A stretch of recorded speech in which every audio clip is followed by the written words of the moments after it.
محمد الحمدللہ رب العالمین والعاقبۃ للمتقین والصلاۃ والسلام علی رسولہ النبی الکریم اما بعد بسم اللہ الرحمن الرحیم۔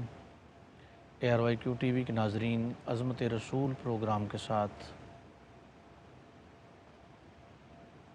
صاحبزادہ عرفان الہی قادری آپ کی خدمت میں حاضر ہے۔ السلام علیکم ورحمۃ اللہ وبرکاتہ۔ پروگرام عظمت رسول صلی اللہ علیہ وسلم کا ہمارا آخری سیگمنٹ ہے،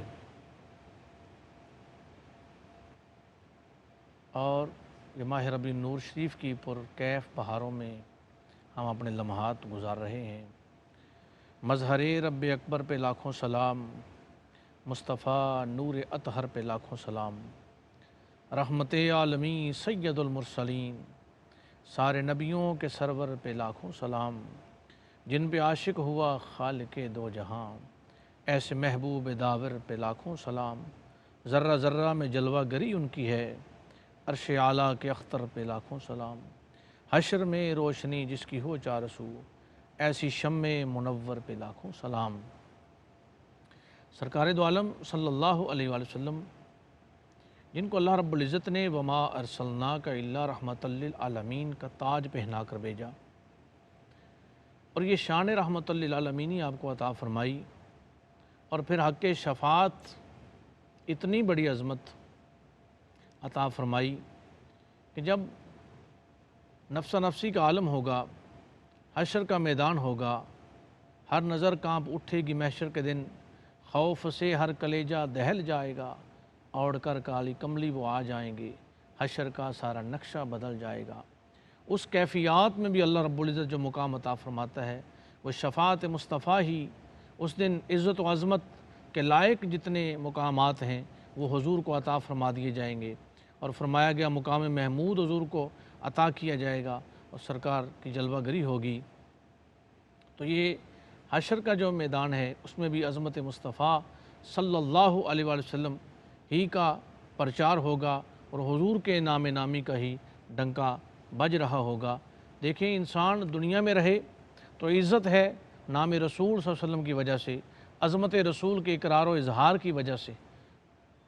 اگر حسب و نسب، جاہ و جلال، مال و دولت پہ عزت و بزرگی کا انحصار ہوتا اور اسی میں ہی سب کچھ ہوتا، تو ابو جہل و ابو لہب عزت والے ہوتے، مقام والے ہوتے، شان والے ہوتے، لیکن اس بات پر انحصار نہیں کیا گیا۔ ان اکرمکم عند اللہ اتقاکم، اللہ وحدہ لا شریک نے فرما دیا۔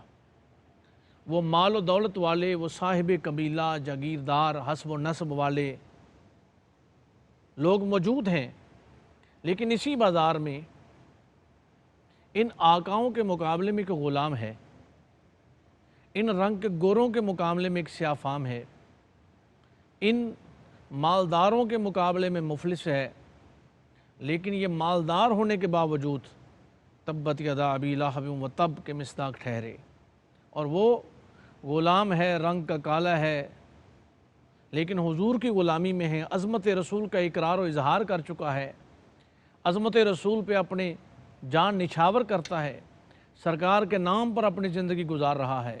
اس کو مقام اور شان یہ دی جاتی ہے کہ جب رحمت کونین صلی اللہ علیہ وسلم جنت میں تشریف لے جاتے ہیں، اور جناب بلال رضی اللہ تعالیٰ عنہ مکے کی گلیوں میں چل رہے ہوتے ہیں، تو اس کے قدموں کی آہٹ جنت میں سنائی دیتی ہے، اور سرکار اس بات کی تصدیق فرماتے ہیں۔ ناظرین کرام، عزت، جاہ، منصب، جلال و مقام ان لوگوں کو ملا جنہوں نے عظمت رسول کا اقرار کیا۔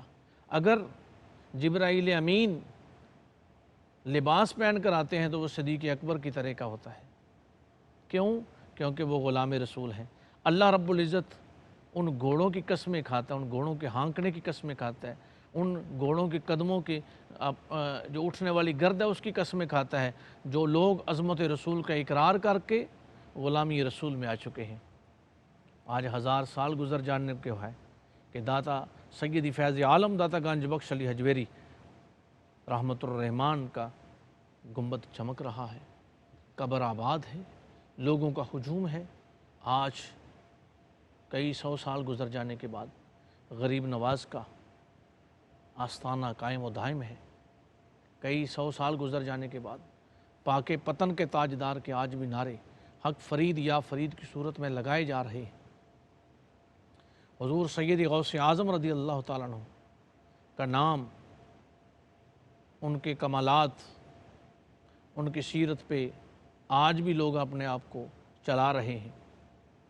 میرے شیخ کامل حضرت خواجہ صوفی اللہ رکھا شاہ قلندر رحمۃ اللہ تعالیٰ علیہ کئی سال گزر جانے کے بعد آج بھی ان کے مزار پر انوار پر ہجوم نجوم عاشقاں ہیں۔ کیوں؟ کیونکہ انہوں نے عظمت رسول کا اقرار کر لیا، عظمت رسول کا اظہار ان کی زندگی میں جاں گزی ہوا، اور اس رسول، شان والے رسول، کمال والے رسول، جمال والے رسول، عزت و عظمت والے رسول، نصرت والے رسول کی غلامی، قل ان کنتم تحبون اللہ فاتبعونی یحببکم اللہ یغفر لکم ذنوبکم واللہ غفور الرحیم کے تحت انہوں نے اپنی زندگی کو اس طریقے سے گزار لیا۔ اور پھر وَلَوْ أَنَّهُمْ إِذ ظَلَمُوا أَنفُسَهُمْ جَاءُوكَ فَاسْتَغْفَرُوا اللَّهَ وَاسْتَغْفَرَ لَهُمُ الرَّسُولُ لَوَجَدُوا اللَّهَ تَوَّابًا رَحِيمًا کے تحت انہوں نے اپنے آپ کو غلامی رسول میں ڈالا، اتباع رسول میں ڈالا۔ پھر کیا ہوا؟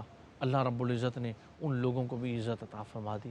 پتہ یہ چلا، اس پروگرام کا مقصد یہ تھا کہ جو لوگ عظمت رسول کا اقرار و اظہار کرتے ہیں، عظمت رسول کو مانتے ہیں اور اپنے ایمان کو عظمت رسول کی کسوٹی پہ پرکھتے ہیں، کہ ایمان کا مقصد کوئی اور نہیں، وہ یہ سمجھتے ہیں کہ ہماری عبادت، ریاضت، اٹھنا بیٹھنا چلنا پھرنا اگر قبول ہے تو وہ عظمت رسول کا اقرار کر لینے سے ہے۔ کیوں؟ کیونکہ نبیوں کو نبوت ملتی ہے، رسالت ملتی ہے تو عظمت رسول کا اقرار کرنے کی وجہ سے، عظمت رسول کا اظہار کر لینے کی وجہ سے، عظمت رسول کو اختیار کر لینے کی وجہ سے۔ اور یہی بات ہے کہ اللہ رب العزت نے انبیاء کو جو فضیلت عطا فرمائی وہ عظمت رسول کا اقرار کر لینے کی وجہ سے۔ اور پھر میرے خدا نے کہ کیسی عظمت عطا فرمائی اپنے رسول کو، کتنی عظمت عطا فرمائی کہ ایک ہی مقام پر تمام انبیاء کی ارواح کو جمع کیا اور جلسہ منعقد کیا، اور اس جلسے کا جو موضوع تھا وہ عظمت رسول تھا، اور تمام انبیاء سے ایمان بالمصطفیٰ کا وعدہ لیا۔ پھر دوسرا جلسہ بیت المقدس میں ہوا، اس میں بھی سب انبیاء کو جمع کیا تو موضوع عظمت رسول تھا، اور اس میں تمام انبیاء کو مقتدی بنا کر رسول خدا صلی اللہ علیہ وسلم اپنے پیارے حبیب کو امام بنا کر اس بات کا اظہار و اقرار کروایا کہ عظمت والے، شان والے، مقام والے اگر رسول ہیں تو وہ محمد رسول اللہ کی ذات ہے، وہ کریم ہیں تو رسول اللہ کی ذات کریم ہے۔ ناظرین کرام، آج ہماری بقا و سالمیت اسی میں ہے، فضل و شرف اسی میں ہے، عزت اسی میں ہے کہ ہم رسول خدا صلی اللہ علیہ وسلم کی عظمت کو مانیں۔ عبادات، عمل، ریاضت، جو کچھ بھی ہے یہ عظمت رسول کو مان لینے کی وجہ سے۔ کوئی شخص نماز پڑھے، عظمت رسول کا اقرار نہ کرے تو وہ کس کی سنت کو ادا کر رہا ہے؟ اس نماز میں کن اداؤں کو ادا کر رہا ہے؟ جو ہم نے کلمہ پڑھا تو اللہ رب العزت نے خالی اگر لا الہ الا اللہ پڑھ لینا ہی ایمان ہوتا تو محمد رسول اللہ کہہ کہ اللہ نے عظمت رسول کا اقرار کروایا ہے۔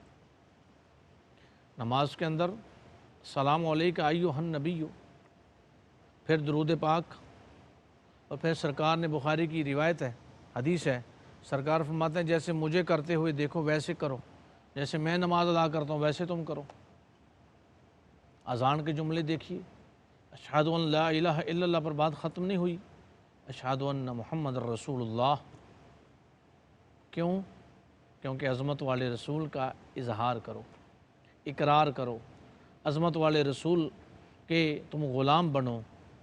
ناظرین کرام، آج ہمیں ضرورت اس امر کی ہے کہ کاش آج ہم صدیقی مسلمان بن جائیں، فاروقی مسلمان بن جائیں، عثمانی مسلمان بن جائیں، حیدر کرار کے غلام بن جائیں، آج بلالی مسلمان بن جائیں۔ آج طاغوت یہود ہنوس کس عمل پہ درپے ہے۔ حضرت اقبال نے اس بات کی کئی سال پہلے اشارہ دیا تھا کہ یہ فاقہ کش جو موت سے ڈرتا نہیں، ذرا روح محمد اس کے بدن سے نکال دو۔ روح محمد کو، حضور کی عزت و عظمت کو ہم میں سے نکالا جا رہا ہے، گرد پڑ رہی ہے، اور اس سے ہمارے ایمان کمزور ہو رہے ہیں۔ لیکن اقبال نے کیا خوب فرمایا تھا کہ مصطفیٰ آئینہ روح خداست، منعکس دروے خوب خداست۔ حضور کی ذات کا عرفان چاہتے ہو تو وہی عرفانی الہی ہے، وہی اللہ کی توحید ہے، اور توحید کامل ملتی ہی اسے ہے جو توحید بواسطہ رسالت لیتا ہے، جس کا ایمان تعلق بالرسالت پر قائم و دائم ہے، فوقیت اس امر پر ہے کہ رسول نے ہمیں سکھایا کہ اللہ ایک ہے۔ اور رسول کو کس نے سکھایا؟ فرمایا الرحمن علم القرآن، وہ رحمان ہے جس نے اپنے حبیب کو سکھایا ہے۔ اور کیسا سکھایا ہے کہ اللہ رب العزت نے اپنے حبیب کو دنیا کائنات کی اول تا آخر کوئی ایسی چیز نہیں کہ جو حبیب کے علم میں نہ ہو، اور حبیب کو اول تا آخر، ازل تا ابد، تخت الثری سے لے کر عرش اولا تک ہر چیز کا شاہد بنایا تو مصطفیٰ جان رحمت صلی اللہ علیہ وسلم کی ذات کو۔ اور یہی کریم کی عظمت ہے کہ تمام رسولوں کی عظمتیں اپنی جگہ، عزتیں اپنی جگہ، لیکن وہ رسول بھی میرے رسول کی عظمت کو مانتے رہے، اور ان رسولوں نے نبی رحمت صلی اللہ علیہ وسلم کے محبت الفت کا جو پرچار کیا، لوگوں تک پہنچایا۔ آج بحیثیت امتی، بحیثیت مسلمان ہم سب کے لیے لازم ہے، کوئی مسند نشین ہو، کوئی مصلی کا امام ہو، کوئی منبر کا خطیب ہو، انہی لوگوں کو بقا ہے، انہی کو سالمیت ہے کہ جو منبر سے پیغام دیتے ہیں تو عظمت رسول کا دیتے ہیں، جو مصلی پہ کھڑے ہو کر اقرار و اظہار و تکرار کرتے ہیں تو وہ عظمت رسول کا کرتے ہیں، جو مسند نشین ہو کر نکل کر خانقاہوں سے ادا کر رسم شبیری، وہ رسم شبیری کیا ہے؟ وہ رسول اللہ کا پیغام پہنچا دینا، حضور کی عظمت کا اقرار و اظہار۔ یہی تو امام علی مقام امام حسین علیہ السلام نے رسول کی عظمت کی خاطر اپنی اور اپنے خانوادے کی جانیں قربان کر دی، اور یہ بات بتا دی کہ اسلام زندہ ہوتا ہے ہر کربلا کے بعد۔ آج اولیاء اللہ کا جو مشن ہے، جو علماء خیر کا مشن ہے، جو ان کا جو ماٹھو ہے، جس کو لے کر چل رہے ہیں، وہ ایک ہی ہے، عظمت رسول کا اقرار، عظمت رسول کا اظہار، عظمت رسول کا تکرار۔ عظمت رسول کو اپنی زندگیوں میں ڈھالیں اور اپنی زندگیوں کو نبی رحمت صلی اللہ علیہ وسلم کی غلامی کے ساتھ گزاریں۔ وہ دنیا دنیا نہیں جس میں دین نہ ہو، اور وہ دین دین نہیں جس میں دنیا نہ ہو۔ دین و دنیا دونوں، دنیا ہے تو وہ سیرت رسول کے مطابق گزارنی ہے، ایمان ہے تو وہ عظمت رسول کے مطابق۔ اب عظمت رسول ہماری زندگی کا جو ماٹو ہے وہ عظمت رسول ہے، نگر نگر میں جس بات کا پرچار ہے وہ عظمت رسول ہے۔ اللہ رب العزت نے دنیا کائنات میں، اور یہ انسانوں پہ نہیں چھوڑا، یہ صرف وائزین پہ نہیں چھوڑا، ورفعنا لک ذکرک کہہ کر اللہ رب العزت نے اپنے پیارے حبیب کے ذکر کو بلند فرما دیا، اور فرمایا ہاں قیامت تک کے لیے جب بھی تمہیں مشکل بنے، پریشانی بنے، آج جس دھارے میں ہمارا ملک جس کیفیات میں گزر رہے، اے خاصہ خاصان رسول، وقت دعا ہے امت پہ تیری آؤ کہ عجب وقت پڑا ہے، فریاد ہے کشتی امت کے نگہبان، بیڑا یہ تباہی کے قریب آن لگا ہے۔ میرے شیخ کامل حضرت خواجہ صوفی اللہ رکھا شاہ قلندر رحمۃ اللہ تعالی علیہ، آپ فرماتے ہیں بقا و سالمیت ہے تو وہ عشق رسول میں ہے، اگر کسی کو عزت ملتی ہے تو عظمت رسول کا اقرار کر لینے سے ملتی ہے۔ ناظرین کرام، اللہ رب العزت نے ہمیں وہ شان والا رسول عطا فرمایا، وہ مقام والا رسول عطا فرمایا، وہ عزتوں والا رسول عطا فرمایا، اور کیسی عزتیں عطا فرمائیں کہ اللہ نے اپنے نبی کو نور بنا کر بھیجا۔ اللہ نے اپنے رسول کو نور بنا کر بھیجا، اور فرمایا گیا کہ تم میرے رسول کی اطاعت میں آؤ، جو رسول کی اطاعت میں آتا ہے من یطیع الرسول فقد اطاع اللہ، وہی اللہ کی اطاعت میں آتا ہے، وہی اللہ کے بندوں میں اسی کا شمار ہوتا ہے جو رسول کے غلاموں میں اپنے آپ کو ڈالتا ہے۔ دعا ہے اللہ رب العزت ہم سب کو عمل خیر کی توفیق عطا فرمائے اور عظمت رسول صلی اللہ علیہ وآلہ وسلم پر ہمیشہ کاربند رہنے کی توفیق عطا فرمائے۔ اجازت دیجیے، اللہ حافظ۔